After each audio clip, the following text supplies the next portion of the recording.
Okay. So I think that I'm recording. So good morning, everyone. Here we are back on Zoom. So exciting. I didn't have any power this morning, so our power went out at like 6:30 this morning. So I got dressed in the dark and haven't had any coffee and ate breakfast in the dark. And now I'm at the office hoping that the weather doesn't get bad. So forgive me as my morning definitely did not go the way that I thought that my morning went would go, but we're gonna do our best here. I'm going to share my screen so that we can look at some stuff. So one thing I wanted to point out, a couple changes. So I had originally for week 10 called this opioids and cannabinoids. There is no way that we are starting to talk about cannabinoids this week. Like we are just behind and then just with this and everything. So I changed this as week 10. We will start cannabinoids on week 11 and that is fine. I moved the quiz back again. So the quiz was actually originally due today. I moved it back until Friday, just so people have that and they don't have to do that over the weekend. And then next week we'll come in and we will start to talk about cannabinoids. And that probably means nicotine we're going to move into after assessment 3.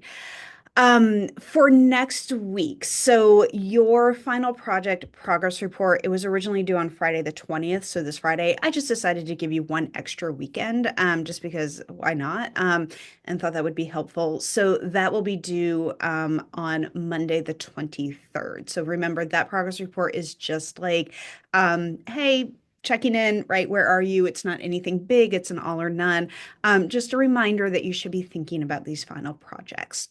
Um, the other thing I wanted to point out is this is one of the reasons why I've been a little bit stressed about timing this semester, just because this semester we are already a little short anyway, because I have 2 days that I'm going to conferences, and one of those is next Friday, March 27th. So we are not going to be having class on that day. So I just wanted to make you aware of that and make sure that you have that on your calendar. So, any questions about that? Any administrative things, things we want to touch base about?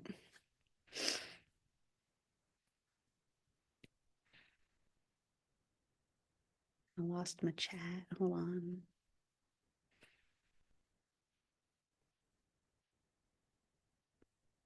Okay. We're feeling good. I'm seeing some thumbs up. Okay. All right.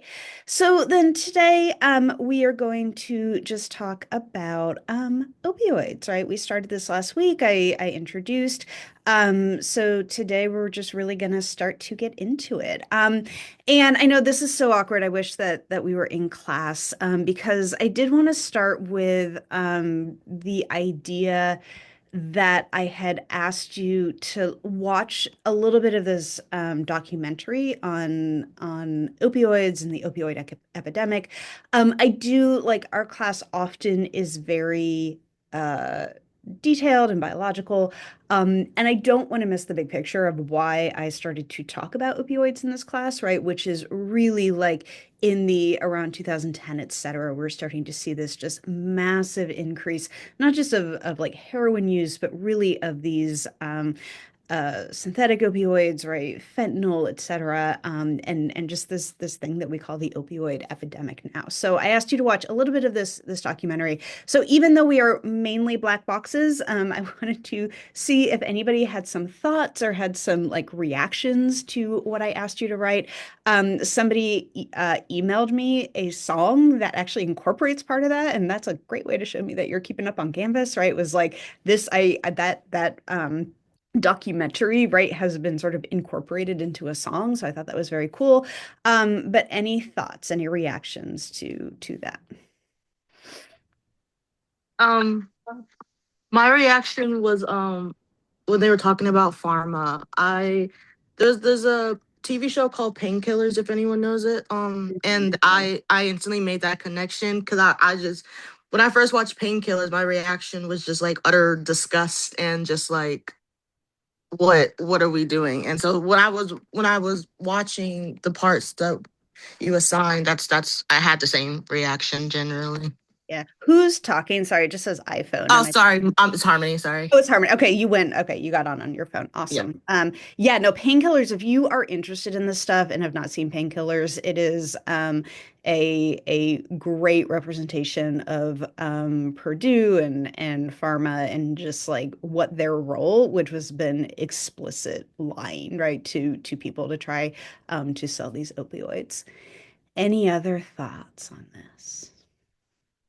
I found it interesting how, as like the prescriptions kind of increased, overdose increased, and how like like mainly the people who got addicted from or addicted to like opioids started as a prescription and then like evolved into like going out to like to the streets and getting like heroin and fentanyl and stuff like that.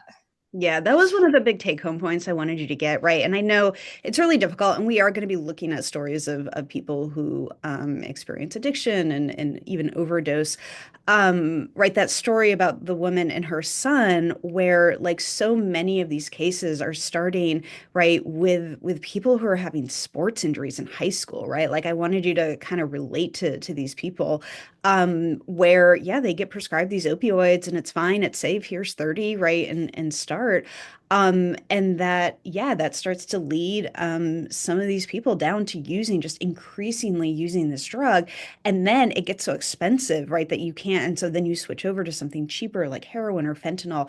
And that is the path. You know, a lot of people talk about like marijuana as a gateway drug, right? Like not for opioids, right? Like painkillers and oxycodone, right? These are the gateway drugs. Anything else? I found that that point is a very like common theme that I've seen, especially like within the recent years. Doctors are very lenient into not wanting to prescribe opioids and those kind of very high and expensive painkillers just because how increasing the problem has become of the kids getting addicted. So they're trying not to prescribe them as much as they can because of how much they're getting addicted to it and then going into harder drugs. Yeah. And then the problem is, right, is that like these are legit painkillers, right? Like these have medicinal uses and can be very effective for people. So then you have people in excruciating pain who are trying to seek out opioids for pain relief. And sometimes it's really difficult to obtain and to purchase the opioids, right? Like it's really this idea that we have this drug that is so effective for medicinal use, but also right, like has all of these addictive properties has been really difficult to manage, right? And that from the start, it's been really difficult to manage. All right, so this is lovely. Thank you for and if you did not get to say something, then like write an extra credit, right? Or shoot me an email, be like, this I found this interesting as well. But I did want to just give you some context for like why this is so important to talk about, right? And kind of the role that this started with. All right. So, people can see my screen, correct? Is that, are we, Yes. are we? Okay, okay. Thank you. All right, sorry, I keep going back and forth. So, let's then start to talk about the big picture of this stuff, right? Or some of the details of this stuff. Where we're just going to go through the typical model that we usually do with these opioids. And so the first thing I want to remind you is that this is really difficult compared to some other drugs that we talk about because other drugs that we talk about is a single drug, right? So we said like cocaine is a single drug. Yes, it comes in sort of these two forms. Nicotine, right? Like THC, like you can administer it in different ways, but the drug is the same. With opioids, there are many, many drugs. And so this is a figure from your textbook that I know I showed you last week that talks about many of the different opioids.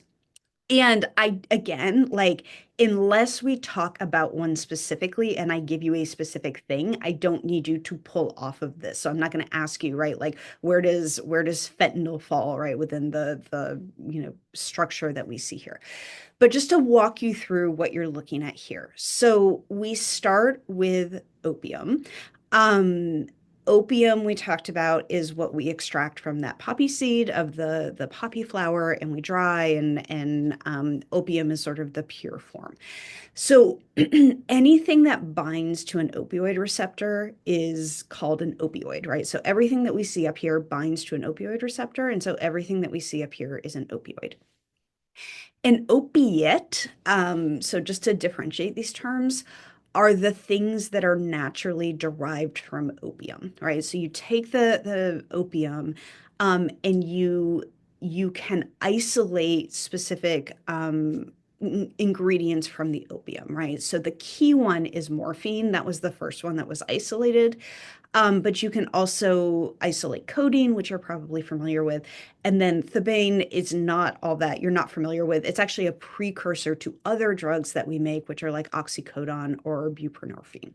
So I'm going to bring up just to give you some context so you're not staring at like just random opioids up here, but I'm not going to ask you specifically like what is morphine used for? What is codeine used for? Right? This is just for context, right? That when we think about morphine and codeine, right, usually we're thinking about pain and pain relief.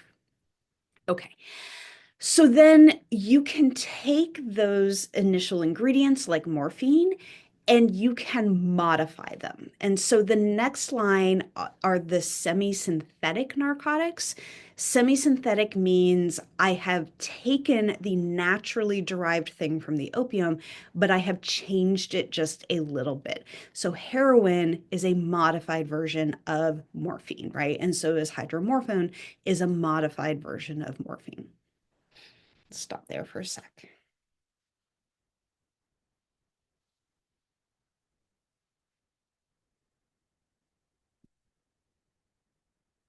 Okay.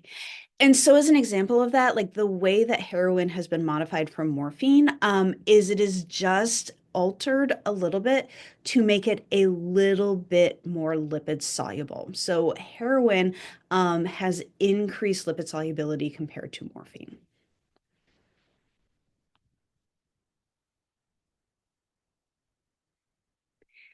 And why do we care? What are the implications of that? Yeah, Amy. If it's lipid soluble, it will actually pass through the cell membrane and give you that euphoric feeling. Yeah, it's more easily able to pass, right? That means that it's probably going to be faster acting, probably more addictive, right? Probably can influence, right, potency, etc. So yeah, so just that small change, right, is something that can influence how able that drug is to act. All right, I'm going to stop there for a second and just see any questions so far. It's really hard in class. I sort of judge your faces.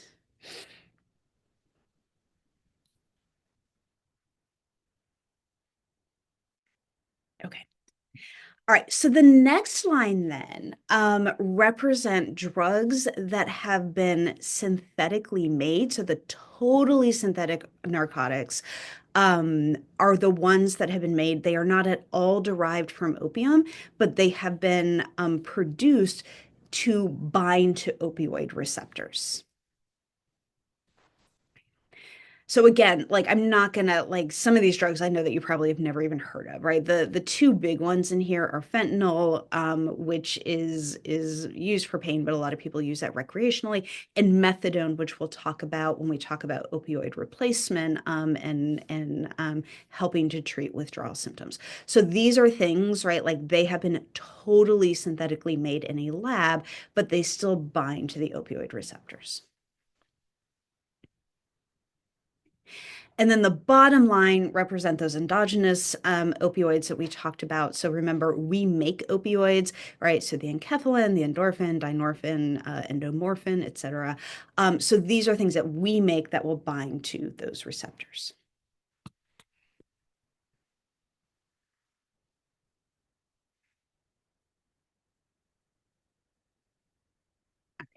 So the purpose of this is mainly just to walk you through the organization, right? How to think about the organization. So big picture, what you want to be thinking about basically is understanding, right, the hierarchy of starting with opium and then having our natural narcotics, our semi-synthetic ones, our totally synthetic ones, and endogenous ones, right? Like what are the differences between those? All right. Questions about that?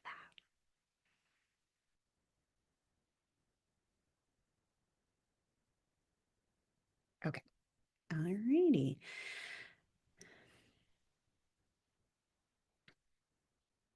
Okay.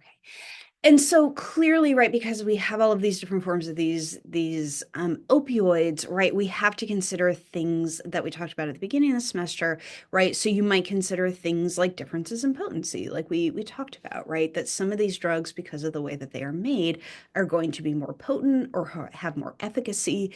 So again, I don't need you to know what these drugs do right now, right? But this is saying that heroin is the least potent of these drugs, right? Because it takes the highest dose to get to your effective dose. Fentanyl is the most potent, right? Fentanyl is one of the more ones, although we watched that video about carfentanil, which is even more potent. And then buprenorphine, we will talk about again as part of like opioid replacement and withdrawal. So that doesn't have very high efficacy. It's actually just a partial agonist, and we'll come back and remind ourselves what that means. But that means that the efficacy isn't super high. But it is more potent than something like heroin, right? So I'm not really worried about the relative potency of these three drugs, but just understanding, right, that because we are modifying and because we have all these different forms of these different drugs, right, that is why we have different forms of these drugs, right? We're making them so that some of them are more potent, or some of them have higher efficacy, right? Or some of them are more lipid soluble or water soluble. I can't remember what it was. I think it might be hydromorphone, right, is made to be more water soluble because that way you can deliver it in water more easily.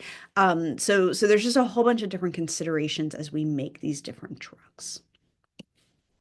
Okay. This table is telling you that because we are talking about an entire class of drugs, we can't really talk about the pharmacokinetics in the way that we have been talking about the pharmacokinetics, right? So I can't just go through and be like, well, here's what we know about the half-life, or here's what we know about metabolism, et cetera, because it's going to be different for every single drug. So this table is just to show you, right, that when you ask questions about like, what is the half-life of this drug? Well, what drug are you talking about, right? The half-life of methadone is really long compared to the half-life of something like oxymorphone, right? So the pharmacokinetics is really going to depend on the individual drug. And so I don't need you to know, right? I'm clearly not going to ask you like, what is the onset of fentanyl? But I put this here so that if you have an interest in the specific pharmacokinetics, they have, right, like plasma binding, et cetera. You can come up and you can look at that. What I do want to talk a little bit about is the metabolism. And the metabolism, again, it's more complex, right? Because we're talking about a lot of different drugs. But there are some things that are relevant and I think important for you thinking about these opioids. So the first is there are multiple enzyme systems involved in metabolizing opioids. And so you can sort of categorize it into three different pathways. The first is the enzyme, which is part of that CYP450 family, CYP2D6. And so I'm going to go to this figure here for a second. Again, don't try to memorize this. I am just trying to show you. CYP2D6, right, is important for metabolizing codeine. It is part of the pathway of oxycodone to oxymorphone, et cetera. Codeine is turned back into morphine, right? Codeine is a ingredient, right, that is naturally derived, but when we metabolize it, we turn it into morphine. That is its active form. So the reason that I bring this up and the reason that it's important is we do know that there are genetic variations in the production of CYP2D6. So this is a map that goes to an article if you're interested. Again, I'm not going to pull anything from that, right? But it's just showing that we do have variability in producing CYP2D6. And so I think it's something like 10 to 15% of people of European ancestry are poor metabolizers. So they do not metabolize things like codeine, right, or tramadol very well because they don't have a lot of the CYP2D6. And what that means is they can't turn it into morphine very well, right? And if you can't turn it into morphine very well, it's not going to do well in alleviating pain, right? So this is one of those individual differences that we see that is genetically determined. And then other people, and I don't have a percentage, but other people are actually rapid metabolizers, right? They are so good at turning that drug into morphine. And the problem is, right, usually we're like, oh, well, if you metabolize really fast, that's great, right? Because you get it out of your system. But the problem is, if we're talking about codeine, we got to turn that into morphine, right? And so if you do that, then you have the possibility of having this toxicity from that, right? Because you do that so well. So it's just one of these like subtle sort of individual differences that I wanted to point out. All right, stop there for a second. I'm going to get some water. Thoughts or questions about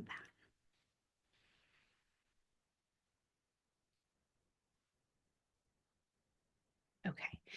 So the other pathway, the other CYP pathway is CYP3A4. This is more relevant to metabolizing like fentanyl, is a big one that uses this pathway. And for CYP3A4, there are issues with drug interactions. So I know we're on Zoom and it's a little bit hard, but remember, like, what are some things that could cause a drug interaction when we think about the enzyme that might metabolize this drug? What are some things that might happen to change our metabolism that is not like an individual difference that is genetic?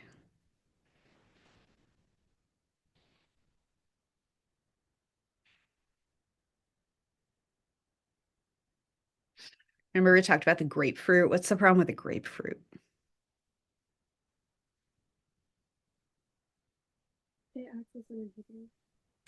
Say it again. Sorry, I didn't hear. It acts as an inhibitor. Yeah, so you really have to be careful with CYP3A4 with things that interact, right? Like inducers or inhibitors. So remember, and this is just a general like reminder of what we talked about before. This is talking about like the substrates that are metabolized by CYP3A4. And I know a lot of these you're probably not familiar with these drugs, right? But like grapefruit juice is a big one, right? If you inhibit that enzyme, it's going to slow the metabolism and it's going to increase bioavailability of that drug. And then caffeine actually acts as an inducer of this enzyme, phenobarbital, which is a prescribed drug, valproic acid, which is sometimes used to treat when you think about like bipolar disorder. So if those things will accelerate the metabolism because they will induce this enzyme. So again, this is just a connection back to what we talked about before, right? Some of the things that affect metabolism, and that can affect the metabolism of these different opioids as well. Okay. And then heroin itself, right? Heroin is a key opioid that a lot of us are familiar with, is not actually metabolized by CYP enzymes. So I don't need you to know the metabolic pathway here, but I put this right. But this is a non-CYP pathway, and heroin is metabolized back into morphine, right? So remember we said morphine is modified into heroin, so it can be more lipid soluble. So it gets in real easy, and then we metabolize it and just put it back into morphine, which will be the active form, right? That will have effects on the opioid receptors. So just to sort of highlight, right, with metabolism, again, it's complex. And we're thinking about these three pathways. We're thinking about some drugs are metabolized by pathways that don't involve CYP enzymes. Some are metabolized by CYP3A4, and some are metabolized by the CYP2A6. Or sorry, 2D6. All right. Questions?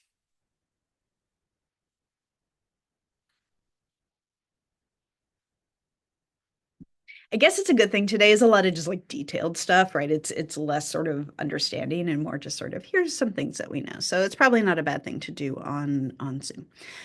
All right. Okay, so that's really what I have for pharmacokinetics. Again, we're not getting in depth, like routes of administration. People can administer opioids in almost any route that you can think of. And again, because of the broadness of how many opioids they are, we're not going to go through each one and talk about the different pharmacokinetics. All right, so let's then talk about what opioids do and their mechanism of action. So, like how they actually work. This I know in the textbook is not like the textbook on opioids is very dense, and I understand that. So I'm really trying to pull out and organize for you, right, to help you to understand like what are the key things. One of the key things that they talk about is the different opioid receptors that opioids can bind to. So in this figure here, I forgot when I link it, then it's hard to kind of zoom into it. In this figure here, they're talking about what are the actual things that will bind to these receptors, right? So again, we have our endogenous opioids, we have our naturally occurring, right? So morphine, et cetera, and then the drugs that we make from that, right? So all of these are opioids that will bind. There are four different opioid receptors. So, the four different opioid receptors, the three key ones are the mu receptor. So, in this figure, it's MOR, right? So, mu opioid receptor. You will often see this by the Greek letter mu. So, I want to put that there. So, in other figures, when you see this, you will understand what that is. A second opioid receptor is the delta, so DOR, and here's your delta.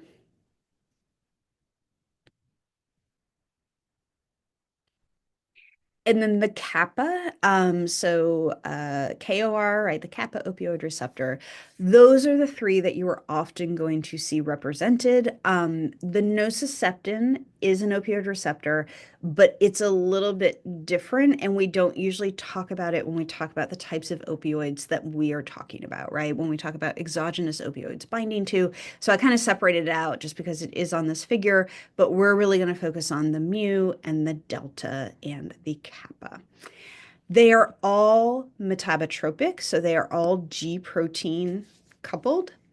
So they do not work. They're not like these pores where ligand binds and ions come in and out, right? They're all very complex mechanisms that have to do with that G protein.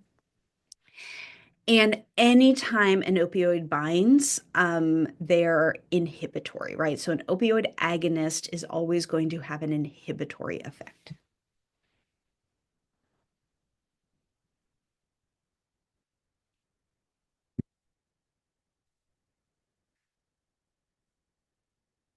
Okay. So this image here is just to show you, you do not need to know like the specifics of this. This is just to show you a sense of how widely these are distributed throughout the brain.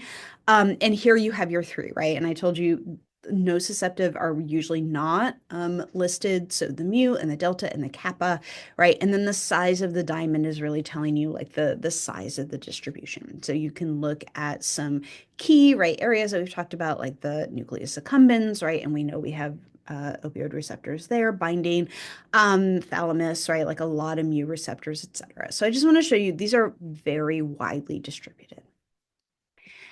And then this table is from your textbook. And again, I'm not going to pull out very specific things, but I just want to remind you that the reason that we have opioid receptors, right, is not for morphine, right, or the things in opium or heroin or fentanyl or methadone or any of these things to bind to it, right? Like that's not why we developed opioid receptors. We developed these receptor subtypes because things that we make, right? So endomorphins, right, or endorphin. Endorphin is probably the opioid that you have heard of the most because we tend to link it to endorphins are released, we know, like under stress. And so we tend to link that to pain reduction or relaxation, right, or something like that.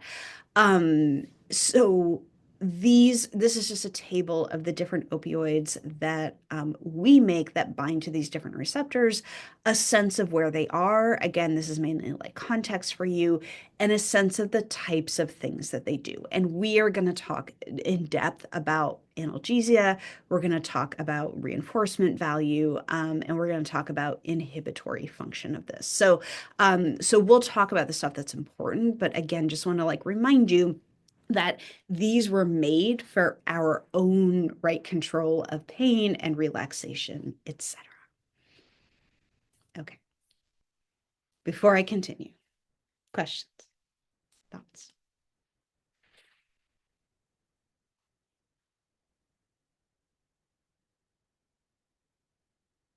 Okay. All right, so now I'm going to go through. There are some key mechanisms that happen when opioids bind to these receptors. So you need to understand the key mechanisms to understand what effect they're going to have, right? We talked about when you do these projects, you're going to have to link like, why does the drug create this behavioral effect, right? Why do people who do cocaine, right? Why do they have these increased levels of energy? Well, maybe we can link that back to the increased signaling of dopamine. So for opioids, there are a few key mechanisms. We're going to talk about three main mechanisms. And this image here, I know this image is very complicated looking, but this image is basically trying to convey all of the three main mechanisms in one image, right? So basically it's saying opioid agonists. So when an opioid binds, right, and has an effect on the cell, and is an agonist, will inhibit excitability. So remember, agonist does not mean excite. Agonist means what is the effect on the cell. And so as a representation, they have morphine here, right? So morphine is the agonist, and it is going to bind through a receptor. And then this receptor, they say it could either be a mu receptor or a delta receptor or a kappa receptor, because all of these, right, have these different mechanisms of action depending on what is binding to it. And the very first thing that can happen, right? The very first way that opioids could lead to inhibition, so inhibit excitability is lead to inhibition, is when the agonist binds, this G protein, right, comes over and opens this potassium channel. So it'll open it from the inside of the cell. Why, if you open a potassium channel, we're going back to the basics. Why, if you open a potassium channel, will that lead to inhibition?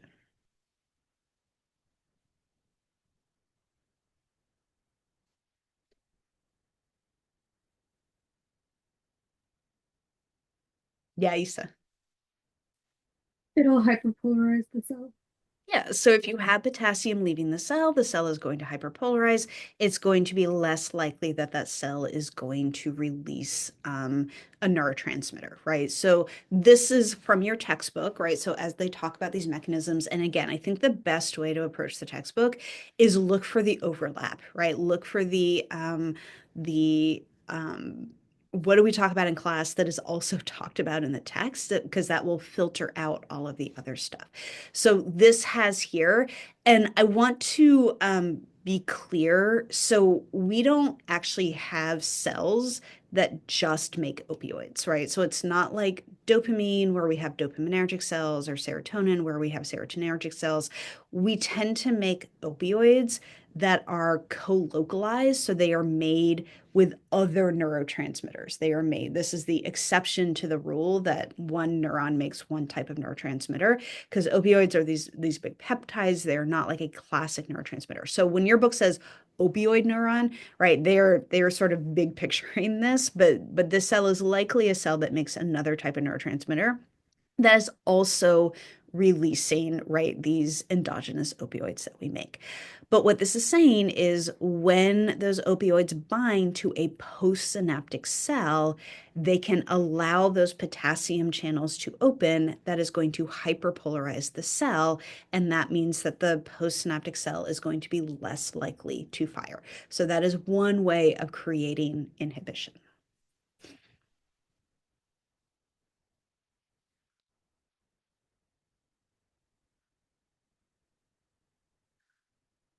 What do we think is going on here?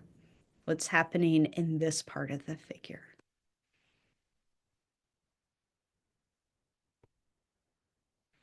I want to both see your boxes, but also to have this up for you to look at. What is another way that opioids could inhibit excitability of a cell?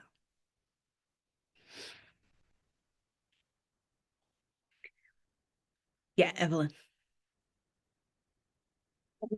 It'll inhibit the calcium channels Yes, and in why the is brain calcium important? because it does it excite the cell? So it's the thing that's needed, right, for that neurotransmitter release, right? Remember, like when that action potential reaches the end of the cell, the end of the axon, it opens those calcium channels, calcium comes in, and that's the thing that actually like initiates the neurotransmitter release. So if you are preventing that calcium from coming in, then you are preventing the process or the signal to have that neurotransmitter release. So this is especially important. Again, we have to go back to sort of like the beginning of the semester, right, where we're talking about those axoaxonic connections. This isn't just like calcium here, right? What we're saying is here's a cell that's trying to synapse onto a postsynaptic cell. And now we have a cell that is releasing endogenous opioids, and that is going to synapse at the axon, right? We're going to have this axoaxonic synapse and open these, or sorry, inhibit these calcium channels so that ultimately this cell can never release its neurotransmitter to act on this postsynaptic cell. So it's a little bit more complicated of mechanism, right? But it is another way that we can prevent the release of neurotransmitters and to prevent excitability.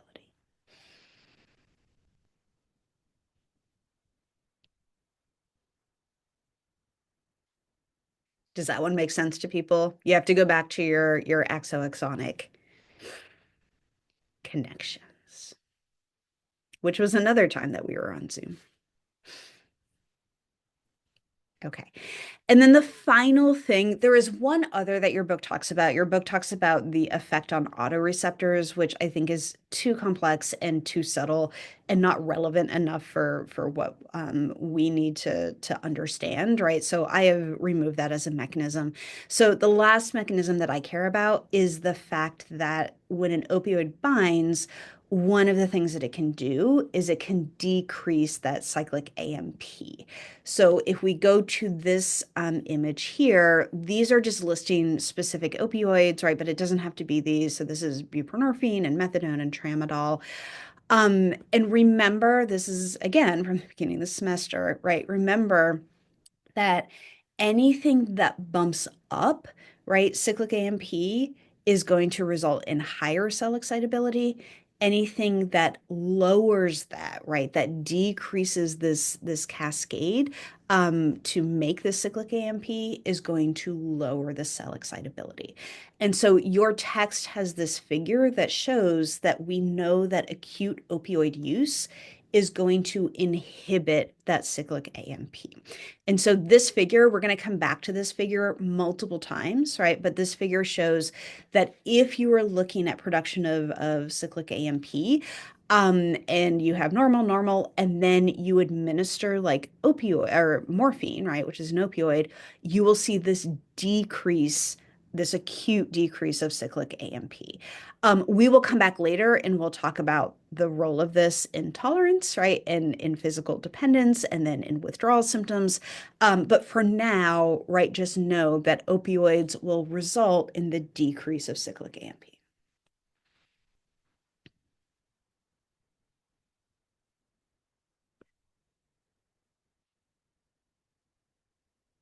Okay. So three mechanisms. Opioids are inhibitory. Every receptor they bind to are metabotropic. They can either open potassium channels to hyperpolarize the cell.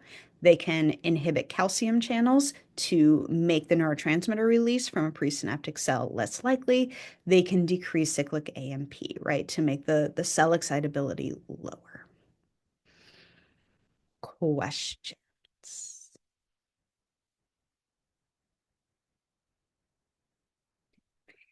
If you need visuals for that, I'm not going to show that here because I think this is one that we don't need to spend a lot of time on, and will not work well like looking through Zoom. But I did put this video. This is a broad video about opioids and pain. So like if you really want to watch the entire thing, then go for it. But minutes 4 through 7 are actually really good at visualizing these different mechanisms, right? So you can get a little bit of a better understanding of each of those. Okay. All right, so let's then move on. So the mechanism of action, right, is pretty straightforward and a little bit dry, right? Just like this is what we need to know about how they work. So we want to link that to and we want to spend most of our time about opioids talking about like what do they do and why do they do that and why do people escalate to chronic use. So really want to link those inhibitory mechanisms to the behavioral effects that we see. And so when we talk about opioids, right, and this says heroin specifically, right, but like opioids more broadly, we can separate their use, their effects into psychological and physical. There are, just because of the receptors that they bind to, right, sometimes they create nausea in people, sometimes they create constipation in people, sometimes they create severe itchiness in people. And the psychological effects, like clearly we're going to talk about pain relief, clearly a feeling of euphoria. These are very big in the reward system, and also calmness. And then extreme use we'll come back to and we'll talk about here in a second. So I've separated this into three things, right? Like big picture, the inhibitory effects, right? And what are the consequences of that? I do want to talk a little bit about analgesia, and I want to talk about the pain relief that people get. And then we'll come back to that reward system because we kept making this argument that dopamine is not about liking, it's not about liking, right? Dopamine is all about like the motivation. Opioids are about liking, right? So we're going to come back and make that link. So let me start with the easiest one, which is just talking about the inhibitory effects. And for this one, I do want to try to show you a video. Hopefully this will work decent over Zoom. But this again is, I really like, it's hard if you don't know anybody, if you've never seen anybody who has used opioids or know like what that feels like. I like to try to find either accurate portrayals or real world uh, descriptions, right, of what that feels like. So this is a video, I'm only going to show you a little bit, where people are describing the feeling of opioids, which I know for me, when I first started to learn about opioids, was different from what I pictured. So opioids really, because they are inhibitory, a lot of times people talk about a feeling of calmness, a feeling of relaxation, a very sort of stereotypical characteristic thing you will see, like in representations, or if you're actually seeing somebody using opioids, is nodding, right? So sort of like just kind of drifting off quite a bit. So let me show you this video where people are describing in their own words what this feels like. And this links to a newspaper.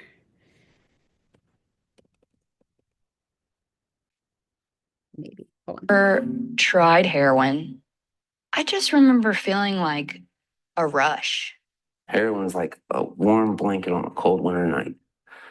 It could be freezing cold at night. You're out there freezing and shivering. You do yourself a shot of heroin, and you're warm for a while, you know. It numbs the emotions, it numbs the physical, it numbs the pain. You just numb. I mean, it's no feelings, it's nothing. I didn't have to worry about all the other things that were going on in my life because you escape your reality. You're not able to feel guilt. You're not able to feel empathy. You're not even able to feel love.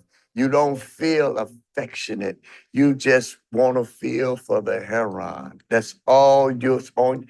Nothing else matters. You are numb to yourself. You are numb to the fact that I might die. It's not that I fell in love with it. It felt good because it got me out of myself.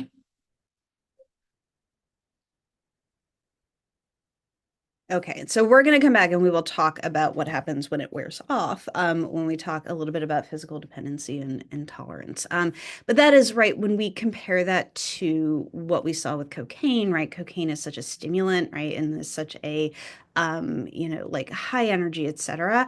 This is a very opposite effect, right? And people often talk about the escape or the numbness or the relaxation. The last thing I will say for today is just this is where the potential for fatality comes from.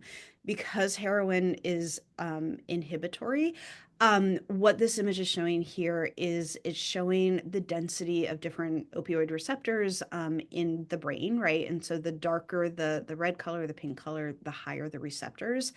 And so in the brainstem, you have sort of moderate density, but there is this area in the medulla called the pre-Buttinger complex. And this is an area very specifically that helps to generate respiratory rhythms. So it communicates, right, with cardiac systems, et cetera, respiratory systems. And it has a really high density of opioid receptors. So if you imagine a situation where you have these opioids coming in, right, these exogenous opioids coming in, they are binding right to this area. They are creating this inhibition from the mechanisms that we discussed, right? If you're inhibiting the area that controls respiration, you are going to start to have cardiac problems, respiratory depression, etc. And that is one of the big things that can lead to fatality and can lead to overdose with opioids. So that inhibitory effect, right, when taken to the extreme, right, as they say here, can lead to heart problems, right, or can lead to death because of that. All right. On that very uplifting note, questions or thoughts before we log off on this? I had a question about um, the physical effects of heroin. Yeah. I know the guy mentioned how it feels like a warm blanket. Does it Mhm. actually like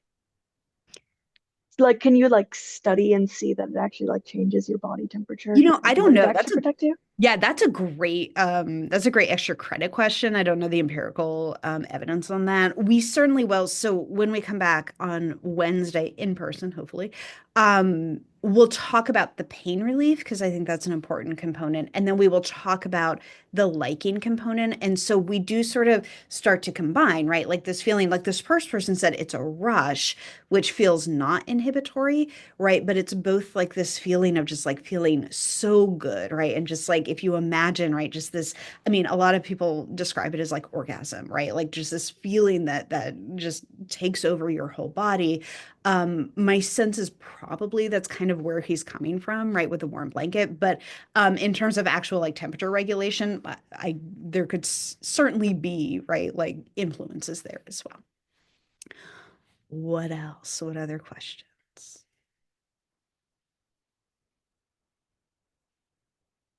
Okay. I appreciate you bearing with me. What I assigned for you to look at for Wednesday is about the pain relief. Again, just like most of this chapter, it's a little bit dense. So I tried to really like highlight three things for you to look at, like three reasons why opioids reduce pain, because I think it is important for us to understand that effect, right? To understand like why a lot of people start to use these and that overlap. So. All righty, you all. That's what I got for you today. Hopefully everybody stays safe, and these storms are not too severe. So I appreciate you all joining me, and I hope to see you in person on Wednesday. Thank you. Thank you. Thank you.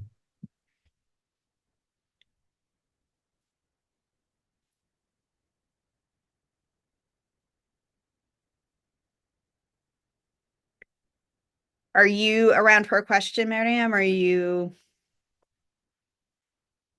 not sure that you're on?